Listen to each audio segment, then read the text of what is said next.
I'm appalled at what you said on that pod thing. It's disgusting. This is the After the Show podcast. It's where we get honest and real with yo ass. So sit back, relax, have a blast, because it's time for the After the Show podcast. All right, here we go. It's Thursday. Getting there to the weekend. Yeah.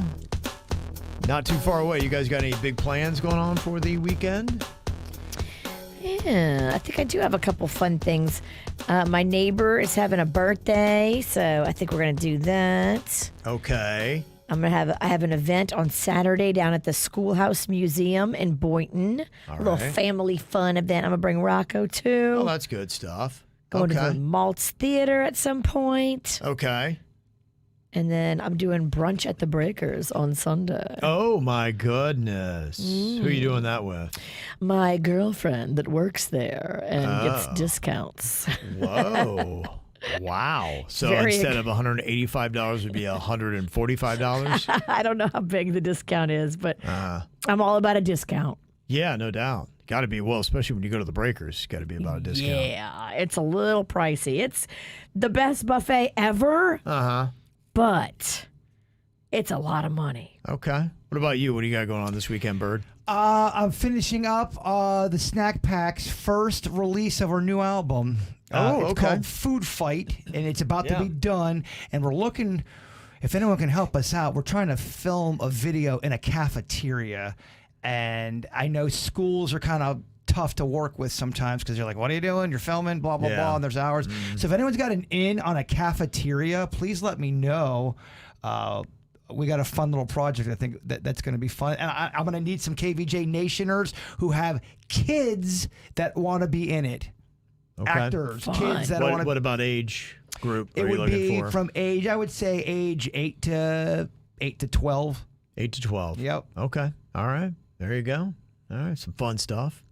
Yeah, this weekend I'm trying to decide. Zach Brown Band, one of my favorite artists. They're primarily country, but they're going to be playing the Broward Center. Kind of slid by my radar. And tickets aren't as bad as I thought they were going to be. Look like a decent seat you could get for about $120, which I really like them. I love the Broward Center. Yeah, it'd be an interesting venue. I've seen them at the amphitheater in West Palm Beach, so I'm thinking about maybe doing that. Because we might be down Fort Lauderdale anyway. That Bright Line brings you right there, too. Yeah, it does. Oh, yeah. It's so convenient. Yeah, and then, my daughter, I'm not sure. I think she'll be, but she's got the apartment there, so we might stay at her place. That's kind of the handy little thing about her living in Lauderdale. Yeah. Is that maybe we'll do that. So, yeah, we're going to be down that way anyway. So we might go to a 7-on-7 football tournament. That's in fun. Lauderdale on Saturday. Yeah, a team called South Florida Express are playing in that. They're maybe the nation's best 7-on-7 team. And they've got all these kids that are future NFL stars on there, Virginia. Yeah, so they're very, very good. In fact, the number one player in high school played on them last year. So, Oh, wow. Good for him. We all live very different lives. we do. Yeah, just kind of a little snapshot into what's going on for the weekend. No, a lot of people love the weekends. I typically, if I got any free time, we're not running around, then I will love to have a show that I can binge watch, something that's good. So I got a couple things I'm kind of working through right now that football's starting to taper off. Of course, you got games on Sunday. I'll be doing that, NFL playoff games. I might try that American Nightmare you suggested. Yeah, my daughter loved it. My wife did not, thought that it was a little unbelievable, but, some people were saying, I don't understand why your wife thinks it's unbelievable. The guy literally pled guilty in it. Did the Queen not watch till the end? I guess I don't understand those. I didn't even watch it, and I still don't understand what she means by that. I don't either. Not believable as in the production of it or the storyline? I guess she didn't believe that what happened was legitimate. Now, Brian said, I watched the show, and it was good. It is very true, and it's all about complete incompetence on the police. All the facts were there, and they just refused to look at them and decided that she was guilty until it was proven otherwise. Man, there's so many cases like that where you look back, and these are cold cases I'm talking about. Scary. And they go and look back and go, who was doing the police work on this shit? No one followed up on this tip or this tip. And it's some basic shit going, oh, I saw a guy with a bloody axe walk by and no one ever followed up on that tip. And they bring in new people with new sets of eyes that really know what the fuck they're doing. And that's how some of these son of a bitches are going down. That's what happened on the murder in my hometown with the 2 teenagers that were murdered and dismembered and buried in pentagrams. And it was just 2 guys that were high or whatever. They were on drugs and were drinking. And there was a note that came from somebody that saw 2 guys covered in blood walking down the street, and somebody put it on a Post-it note, and with a shift change, it got buried in papers. And no one ever followed up. They did a whole big trial, and they thought that it was the stepdad who was a butcher, that he butchered them up because of the way they were cut up. Good Lord. It was a huge story in my hometown, of course. The other one that was a huge story here and nationally, if you look back, the police fucked it up pretty damn good, was the Adam Walsh case. Dismemberment on that one too, right? It was. They never found his body, but they found his head in Vero Beach. I believe it was Vero. But they look back on that, and the some real fucked up police work, just not good police work. Mm-hmm. They didn't do it right. Right. Exactly. No, there's a lot of stuff out there like that. People were talking about the podcast that was mentioned in the regular show, listening to that before watching The American Nightmare. It seemed like they enjoyed it better. Oh, listen to the podcast, then watch the Netflix. Uh-huh. Okay. Yeah. Mm-hmm. So maybe a quick suggestion there. Yeah, and somebody's like, you spoiled it. But yeah, Metal Beard Dan is like, can you really spoil a documentary? Yeah, some of these, I don't get as protective about spoiling documentaries because you're right, it's out there. Mariana said, have you checked out the story of Natalia Barnett on HBO? The Curious Case of Natalia Grace. OMG, what the hell? I finished watching it last night, and I still have so many questions and theories. Crazy. I don't know that one. I don't know that one either. HBO, though, it's hard for them to miss. Even if it's a topic I'm not into, if it's on in the background and I start watching they do them well, they do them really good. Yeah, they do. HBO does have they've always had very quality programming. They've never really sucked, man. They've got way more hits than misses. Yeah, it's rare that HBO messes up a production. Only thing I don't like is when they run the same 11 fucking movies, but that's everyone complains about that with every form like that. Or when they ruin the Sex and the City reboot. I loved the first season of the Sex and the City reboot just like that because it was so fucking terrible. It was amazingly bad. It's the stuff I'm like, they're writing this for me. This is amazing. And then they got so much shit from that first season. They redid it in their second season. I didn't even finish it because they were trying to make it good. Mm-hmm. A couple other things that are coming up. Tell me, buy or sell. How's this working for you? BET Plus is going to be doing a series based on the life of rapper Ludacris. Okay, I like Ludacris. Ooh, yeah, that'd be fascinating. Well, I think he started a radio station in Atlanta. He did. And then worked his way up. That would be kind of a fascinating hustle story. How about a 4-part docuseries on Bon Jovi coming to Hulu on April 26th? Only if it's going to get into the nitty-gritty about the shit that really goes on in a band. And really, if guys didn't like each other, I want to hear about it. I want it to be a true documentary because the one the Eagles did was fucking amazing. I couldn't stop watching it, whether you're an Eagles fan or not. Yeah. They gave the drama. You're like, holy shit, these guys did not like each other a lot of times. They fought with each other. They're pouring beer on each other's heads. There's audio of them fighting on stage. Dang. I mean, it is good. Drugs, hookers, all of it. And then peaceful, easy feeling. Right, yeah. Yeah. Well, they needed to balance the hookers and drugs with something peaceful. If it's like that, I'm all into it. I think if you tell the story honestly, it's going to be great. John Bon Jovi and Richie Sambora, what happened to them? Because they apparently were so tight back in the day, and I didn't realize there was one song they had. They had nicknames for each other, and I think it was nicknames they used when they were just getting puss. Yeah. Captain Kidd and something else. I remember because it was always a mystery to me. And I worked a show with Bon Jovi one time. It was my job to hold the light while they walked up and down the stage. I had all the glamorous You were the gigs. stair light guy. I got all the really big gigs. Okay, everybody sees that guy though. He's always in music videos. Yeah. The guy holding the flashlight on the stairs so the artist doesn't trip. Look, you're a jock of all trades. Whatever the shittiest job was at every radio station I got. And so I was the light guy, and so Bon Jovi was coming off the stage at Madison Square Garden, and John Bon Jovi handed me, because it was a Christmas show, and he handed me a hat. It said Captain Kidd on it. And I would always wear that for probably about 10 to 15 years afterwards. Every Christmas I would wear that, and that was just kind of my thing. And I remember we talked to him one time. And I was like, what the hell's Captain Kidd? And he's like, oh, where'd you get that from? I'm like, you handed me a damn hat one time and it had it on there. He's like, oh, that was, and I did kind of a deeper dive. And they even would sing about it in some of their songs. He's like, oh, Captain Kidd's on the sun, da da da. Yeah, there was that's song. a puss hat. Yeah, it was. And that's what it was. It was like I guess they had almost, sometimes people do alter egos. Yes. I guess when they were puss hounding it, they would call each other, hey, Captain Kidd, what's up? And that was kind of their little thing. But that's how tight they were. So if they go into those kind of details about hunting puss together, and then all of a sudden as they get older, they hate each other and can't even be in a band together. Something happened. Oh, of course something happened. Or they talk about it in the documentary. If they go to that level, it's going to be great. Yep.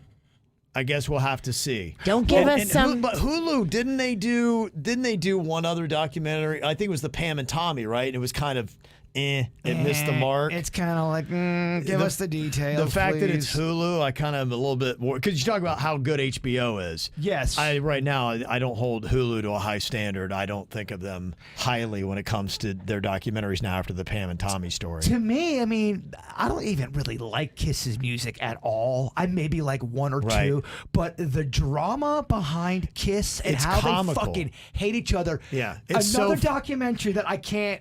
I'm like, How they hate wow. each other and why, it's so funny, because all the fights of what's gone on, the documentary when it's done well, because you have a guy who drinks a lot in the band and Gene Simmons who doesn't drink at all, and the one interview with Ace Frehley, he is shit-faced and making a clown of himself, and the daggers that Gene Simmons is fucking dressed as a demon, which is hysterical too. Tom Schneider interview. It's Yes. on YouTube. Ace Frehley is fucking drunk off of It's his cringy. ass, and he keeps laughing through, interrupting the guy. But the guy that was interviewing him, he was seeming to love it. He was laughing his ass off. And they kept showing Gene Simmons, and he is so pissed off. And you can see the hate. You can Through see makeup. Yes, through makeup, you can see the hate. And you had two people in the band that were really sober. Then you had other two that were fucking partying up. And That's not gonna work. It ain't gonna work. Right, and it didn't. And guess which two are gone? Yep. The guys that were drinking it up. Yeah, pretty entertaining stuff. Yeah, but I always love those behind-the-scenes stuff. Aussie Osborne has a podcast that he's doing now with his family, and there's a few little tidbits coming out of that are kind of interesting. He said that he had Robin Williams come over to his house back in 2002 when Sharon was going through cancer, and Robin Williams got into bed with her and just told her jokes for like 2 hours to cheer her up. Oh my gosh, I can't believe it. I'm in bed. Oh my gosh. Can you imagine in bed with Robin Williams for 2 hours doing his act? No, I can't. I want to go. I don't know if that's going to help me. No, it's fucking. That would be. That's a lot. It is a lot, right? Yeah, I don't know if that'd be great or not. I saw Britney Spears is now banned from the Four Seasons Hotel in Los Angeles for going topless in the pool. She's kind of making her own documentary right now, living the life. Don't Good say for her. Don't say anything. Don't say anything. Let her go be topless. Don't say any opinion that's not 100%. I think she's building it right now. Whatever the Britney Spears story is going to be one day, she's making it happen right now. Good. So there's one little nugget after another that's coming out. And you had to figure this was probably going to happen. Elle King, she performed Hammered at the Grand Ole Opry on Friday night for Dolly Parton's birthday tribute. And you're right, I saw Dolly's sister was calling Elle a spoiled brat. She went in hard, and she kept on saying, "This could be my last tweet," and then 10 minutes later, and the other thing about that. Elle King's show for Friday night in Fort Worth has been postponed until September.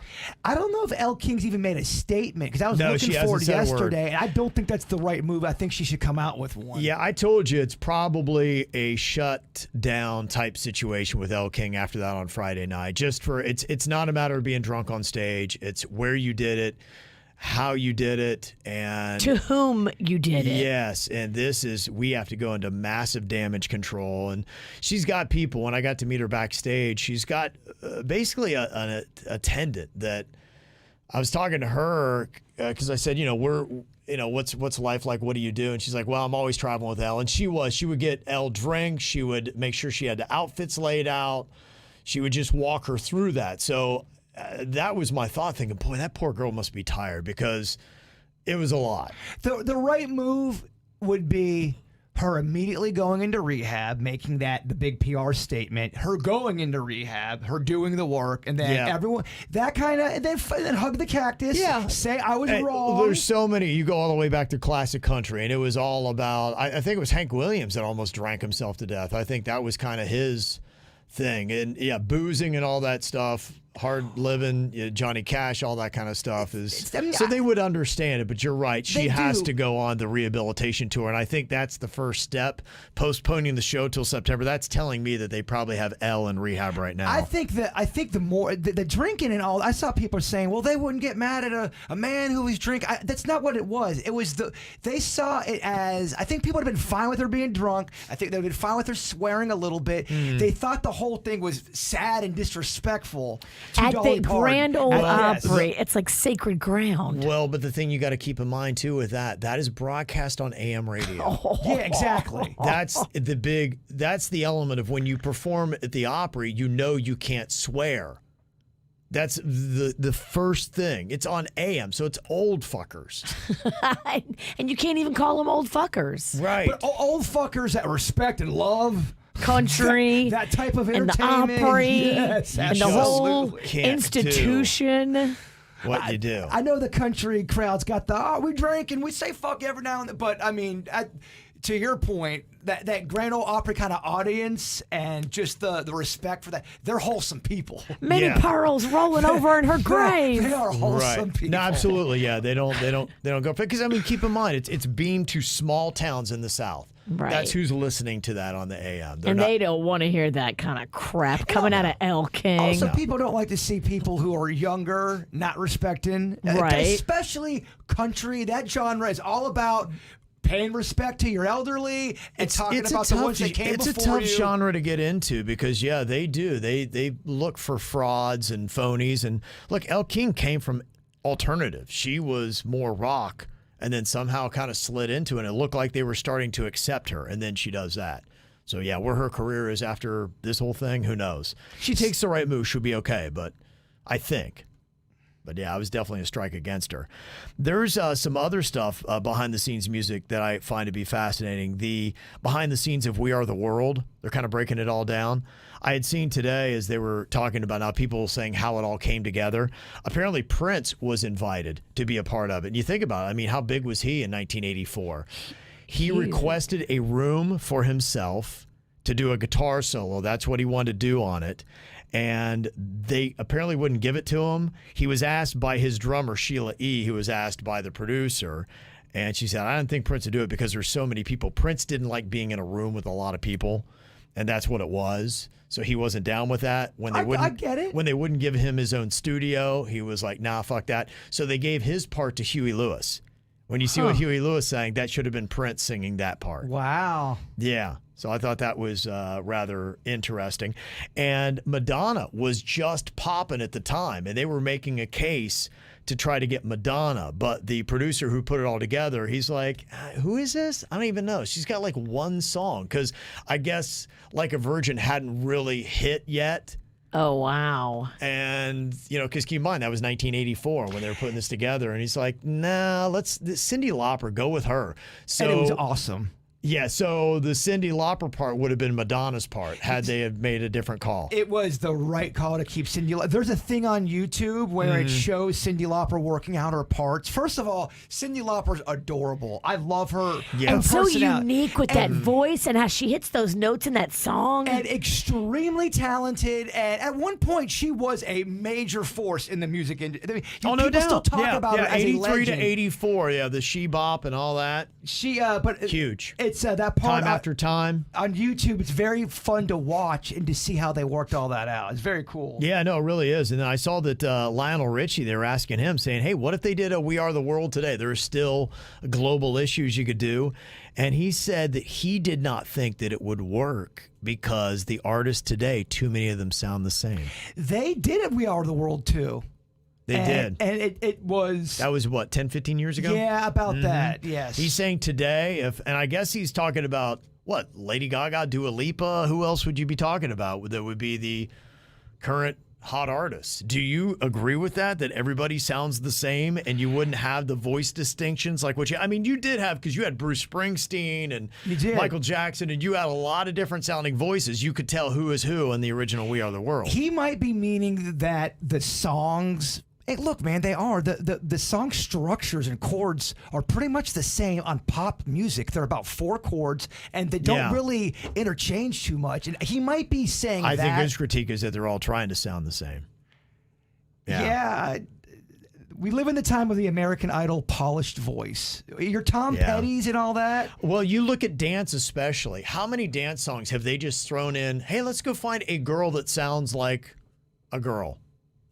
How many hot dance songs have had that happen where you've had a EDM DJ who's got that pop hit and it's that replaceable female voice? I can't ever name them. I hear those songs. I'm like, yeah, I know the song, but I don't know the girl who sang on it. To back up what Lionel Richie says, I do know what he means by there's just a lot of similar shit that you've heard it before. And it might be different and it might have a different little guitar twang or a different hip hop beat behind it, but it's kind of like the one that came out last month.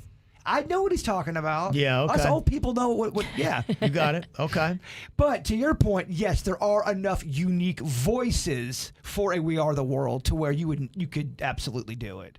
2 other big trends in music going on right now, the residency and playing albums in full. I saw the Killers have announced they're going to do a Las Vegas residency, which is kind of cool. That's their hometown anyway. Oh, perfect. And they're going to be playing the whole album Hot Fuss in full, which is the one they launched with. It's Smile Like You Mean It. It's Mr. Brightside. You love them, right? I do love them, and I think it's kind of cool. I mean, I'm not a huge gambler, and all the things in Vegas, it's not overly appealing to me. But going there and having shows to go to that nature, and you start to think about all the residencies that are going on now. There's a lot. Brittany had one, Celine. I mean, so many people have those residencies. Now going and checking out 2 to 3 or 4 concerts from legendary artists would be kind of cool. Do they say which venue they're going to be at? It did not, no. Do you like that idea and concept where, let's say you've got a major artist, and I'll pick a John Mayer just because he's got a lot of albums and I like him, and he's doing a concert down here, but he's just doing all the songs from one album. Do you like that, or... I don't love that. Okay, well, it depends upon the artist, and I'll name a few where I would. Like U2 is playing the Sphere in Vegas, doing a residency there. Their Achtung Baby, I love that album, and I think every song on it is great. And I would, if they were doing that, I would go and see them perform that. The Killers doing Hot Fuss, every song. Pretty much, I think every song on there is really cool. And so I would go and see that. So it's a case by case. It's rare. There's not many albums that I would say I could probably count all the ones I want to see on one hand. Yeah, I'm with you. There's only a few situations where I'd go, I'd love to see the whole album live, but it's such a rarity situation in my opinion. But the stuff that gins me up at a concert is kind of the same thing why I like a Royal Rumble. You don't know what's gonna happen, who's coming out next, what song's gonna be played next. I love the surprise. The element of surprise is fucking part of the concert experience. The Royal Rumble's that wrestling stuff Right, that yeah. him and Panda love. Like, oh my gosh, Yeah. I can't believe Well, you have it. 40 dudes in the ring, but it starts off with 2, and then every 20 seconds or 10 seconds, Somebody else oh my comes gosh, it's running Kevin in. Ralston. Holy shit, he's going in on the bird. 10 seconds later, oh shit, it's Peace Train. Daddies. That's cool. Yeah, I like is the cool. element of surprise. Yeah, you like that. See, I had thought that the era of listening to a whole album was kind of over because how easy it is to get singles and how they're played with streaming and all that. I talked to my daughter, and she's a big fan of SZA. And she says, I just listen to that whole album over and over again. And so, there might be some appeal to that it sounds like artists are creating so many songs, and maybe they got so many writers or whatever, but they're just creating massive amounts of songs and chopping it down to 13 best and cranking it out. So maybe there are people that still love listening to the whole album. I can't tell you the last time I listened to an artist's entire album. Yeah, Probably decades. Because it's not designed that way anymore. And that's why I thought it was over. But yeah, listen to her talk about SZA. Yeah, look, man, anytime anyone says something's completely over, what is old is new again, man. You can never say something's truly gone, especially when you're talking about the arts like that.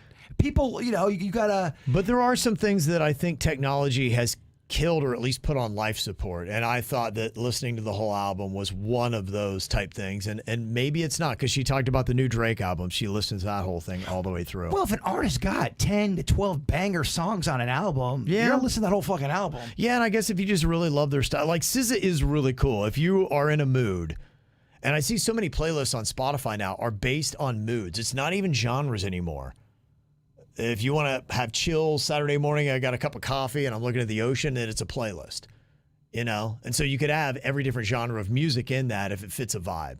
If you like discovering music and with a great sound, it's live, and I think I've talked about it before. It's called Tiny Desk with the NPR channel. Absolutely. I've discovered so many artists from that. People I never would have known. You put that on just on shuffle and let it just put on autoplay. The Tiny Desk concerts. They're so good. Whoever does the sound engineering on that deserves. There's nothing I 19 love more than blowjob. finding a new amazing song to be like, how did I not find this?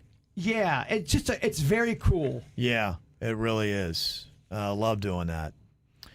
If you love your music, Grammy Awards, that's all about music. February 4th, going to be in Los Angeles. Just added to the list of performers, one Billy Joel. Whoa. In fact, he's kind of really the only one that's not nominated for a Grammy, because the other performers pretty much are Dua Lipa, Billie Eilish, Olivia Rodrigo, Travis Scott, Luke Combs. So it's kind of cool. He's going to be in there, and he's got that new song coming out too. I can't even believe it's happening. In fact, I've been waiting for him to do a new big song. for you. And it's so sleepy and slow, just like you like it. Yeah, It's everything. I fucking love that guy. Yeah, pretty cool stuff. Got an email here from Kathy. She said, I watched an Adam Sandler movie from 2012 called That's My Boy over the weekend. It was both funny and terrible. Okay. And she said Vanilla Ice was in the last half. I never knew he made a movie with Adam Sandler.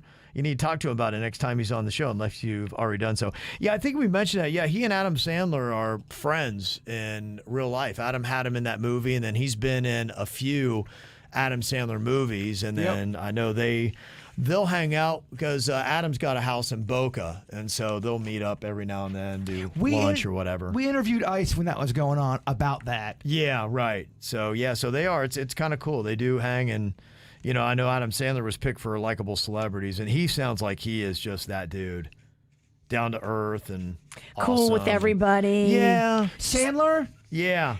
I've heard so many stories about how cool that guy is. I've not once ever heard a bad story of Adam Sandler being a pretentious dickhead. My buddy was in Vegas and said that Adam Sandler sat down at the table in a hockey jersey drinking a beer out of a can and was just sitting with everybody, just talking and being cool. Aw. That's his style. He puts on, he wears dad clothes. Yeah, and he's like, this is me, man. Well, how can you give a fuck if you're Adam Sandler? You've gone to the... He is what he is, and I think it's top. fantastic. He doesn't put on any airs at all. He's got money and cred and all that kind of stuff. You are right. You do not hear bad stories about Adam Sandler. And if you do, I don't know any of them. Yeah. Did you Never know? once. I mean, he is so at the top of the mountain. It's fun. You know, you just hear, oh, that person's a jerk, or oh my gosh, Bill Murray did this, or blah, blah. No. I've No, never not heard one, none of not that one. about Adam All Sandler. the stories are like, oh yeah, I was in a bar and he bought us drinks. It's We were just all that. hanging out, or I was at a poker table and he sat down like a normal guy. Yeah. Someone's going to send me an article where 9 actors call him a dick face. No, he's living that life. Yeah. The guys I live with in New York live with him in a quad. They said he was cool. They said he was weird, but he was. I think cool. he's weird. Yeah, I think he's a Yeah. goofball, though. I think he's not. He's just. That was it. Yeah, they said he did weird stuff, but yeah, he went to NYU a little bit around the Saturday Night Live days, right before he hit it. It's kind of hard to not love Adam Sandler, or at least I like agree. him. I agree. Absolutely. Got interesting little perspective here from Cynthia. She said, talking about iconic time in Fort Lauderdale, the Fort Lickerdale Strip. She said, yeah, in the mid 80s. And I mean, imagine if this was today and we were doing a radio show, we would definitely be commenting about it. Look how packed the strip is there in Fort Lauderdale. That would be right, kind of like where the elbow room Yeah. is. Be and all reporting that. on it. Would be at that motherfucker hosting a wet T-shirt if you're contest. if you're only listening right now, it's insane. Thousands of people, cars on there that are not moving. Well, that's I've never seen it like that. That's what it was reported in '85. And we were just a little bit too young to be going off to spring break in '85, but it was on my radar. And even in '85, I was like, damn, Fort Lauderdale is amazing. Well, it was Yeah. a big genre, too. I remember being a little kid always seeing spring break type of comedy movies. They were very big. It was. Spring Yeah. break really it had came, a it came thing. alive. Yeah, it came alive, and I think I don't know how long the run was. And we still have spring break, and you got things, but It sounded like it was fizzled. like 5 to 10 years. There was a Yes. run where spring break was mad, and then Fort Lauderdale was just like, all right, enough is enough. And you still have it, but not. Yeah. It doesn't look like that. But there was a gusto, a special or magic by. They had some. All the South Florida, had some heat behind well, that was it. the Miami Vice era too. I think I went. I tried to go in like 92, 93, one of those years. Okay. Because everybody was always talking about how cool Fort Lauderdale spring break was. So me and some of my dumb friends from Louisiana, we drove from New Orleans to Fort Lauderdale, and we were like, where's all the party? They had shut it down. Right. Yeah, they did. They Yeah. came in, they cleaned it up, they decided that Well, I mean, spring break that's wasn't going to be their insane. thing. That's I mean, that's it. insane. You look at that, and there just has to be all kinds of. Looks awesome. It looks so 1985 awesome. It just It looks does. amazing. It does. But when the sun goes down, there's all kinds of just violence and sex crimes and everything else. In fact, I Cynthia, kind of ruined the Well, party. I'm sorry. Jeez. There Thanks is. for taking the fun out of our spring break That's why it 85. happened. He's talking about hosting wet T-shirt contest. He's talking about that's awful. Sex crimes, baby. Damn. That's where it goes. Cynthia said, turn. as a freshman in high school, I lived on Los Olas, and I wasn't even allowed to cross over the Los Olas Bridge. My mom, Wow. everybody was just afraid of everything going on over there Sure. of for it. years, yeah. Well, like Kevin said, sex crimes. Yeah. Well, I mean, there had to be something that got to the point where because, I mean, that right there looks awesome, and people are spending money and having a great time. It just looks like a flourishing town. It looks amazing. It does. It looks amazing. You're like, going, why would you get rid of that? Well, They got rid of it. And we Yeah. didn't get the memo because we were dumb from Louisiana. We were like, oh, we think we're rolling up to Fort Lauderdale 1985. And it was not. There- it was so lame. There's definitely somebody in that picture with the nickname Chugs because all he does is chug beer. yeah, she said, not to say everything was perfect, but what I do not remember is shootings, parking meters, massive crowd control, beatings, celebrities, or politics. It was a place to go where everybody was drinking, smoking, and having an enjoyable spring break. Until nightfall. And then that's when the sex crimes happened. Jeez, what a ride you just took us on. Yeah, it was. Tosses and turns. Danielle, she's looking for staycation/baby moon suggestions. My husband and I are looking for suggestions for what will be a last-minute weekend baby moon in March. I'm due in April. because it's so last minute, we want to stay relatively local. We live in Palm Beach County, but are willing to travel to the Keys or up north. I guess since I won't be able to do too many physical activities or partying, we're looking for a pretty chill, romantic weekend. Any suggestions? Yeah, I will tell you, and you know more about this, Virginia. The one time I took love a staycation. The time I took a chill, relaxing weekend, there's a couple, but we did one in Vero Beach, which was awesome. And we were at a little resort right on the ocean, right next to where the Strip is, where you can go there and go to the Mulligans and all that place. Vero's a cool town for that. Costa de Este is the Estefan's place up there. Gloria and Emilio Estefan's place. That's real nice.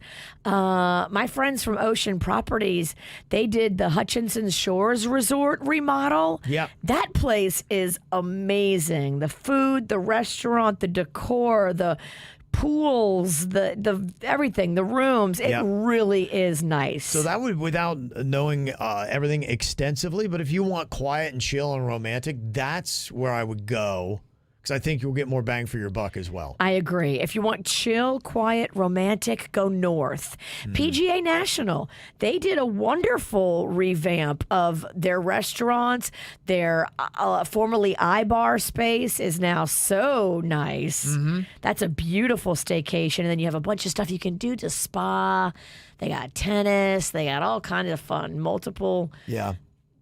Crystal had said, too, the West Coast. Don't sleep on that. Bonita Springs, Anna Maria Island.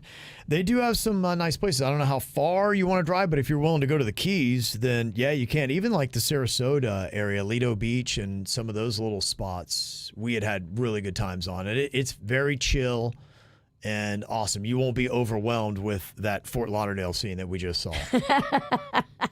No sex crimes after dark. I gotta say, I'm looking at that picture a lot differently now. I was all jacked up about it, but now I'm kind of torn up. You're looking at the picture all happy until you realize you're looking at 8 different sex crimes. I could circle 100 people right there, victims of sex crimes. It's terrible. Yeah, it's terrible. Absolutely.